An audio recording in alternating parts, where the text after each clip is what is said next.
నమస్తే అండి. సామెతలు 1వ అధ్యాయము 7వ వచనము. యెహోవా యందు భయభక్తులు కలిగి ఉండుట జ్ఞానమునకు మూలము. మూర్ఖులు జ్ఞానమును ఉపదేశమును తిరస్కరించెదరు అని వాక్యం సెలవిస్తుంది.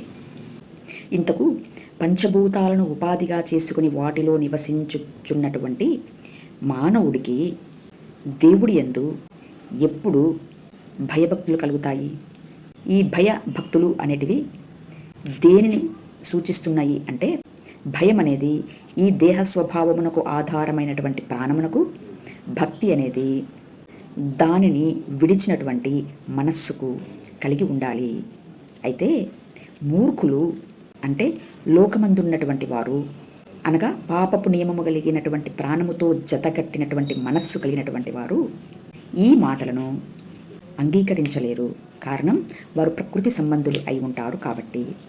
ఇంతకు ఈ భయభక్తులు మానవుడికి ఏ విధముగా కలుగుతాయి అంటే, మానవుడిలోనే మర్మమయ్యున్నటువంటి వాక్యము లేదా దీపము లేదా ఆజ్ఞ మనస్సాక్షిగా మానవుడు చేసేటువంటి పనుల పట్ల ఎప్పటికప్పుడు హెచ్చరిస్తూనే ఉంటుంది.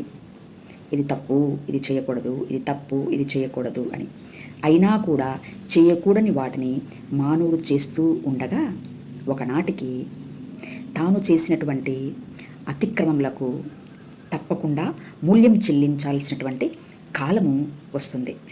అయితే అట్టి పరిస్థితులలో కాలము విధించినటువంటి శిక్షకు ఒబే అయి తన అతిక్రమములకు పరిహారము చెల్లిస్తున్నటువంటి క్రమంలో తన పాపమునకు ప్రాయశ్చిత్తము కలుగుతుంది.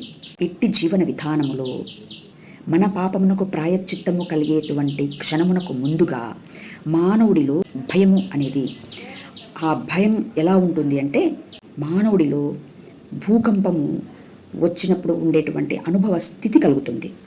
ఎందుకంటే జ్ఞానము అనగా వాక్యమే, అనగా దీపమయ్యున్నటువంటి వాక్యమే నిద్ర మేలుకునేటువంటి సమయం కాబట్టి అది అప్పుడు ఈ దేహానికి తప్పకుండా భయము అనేది కలుగుతుంది.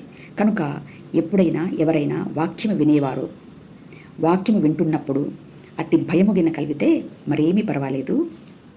వాక్యము నీలోనే జనించుటకు, నీలో ఉదయించుటకు, యుక్తకాలమున తన కార్యము చేసుకొనుటకు త్వర పడుతున్నది అని గ్రహించి మరింతగా వాక్యమును వినడానికి ప్రయత్నం చేసి, ప్రభువా సహాయం చేయండి తండ్రి, ఏ విధమైనటువంటి జ్ఞానము యోగ్యత కలిగినటువంటి దానిని కాదు కానీ అయ్యా నిన్ను నీవే బయలుపరుచుకొని నీ విషయములను నాకు తెలియచెప్తూ నీ సౌందర్యంలోనికి నన్ను పరిపూర్ణం చేయు తండ్రి అనేటువంటి ప్రార్థన కలిగి ఉండటము పరిశుద్ధ దేవునికి గురించినటువంటి తెలివికి ఆధారమవుతుంది.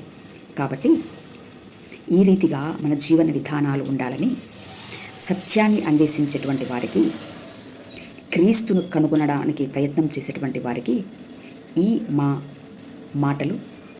Thank you. నమస్తే.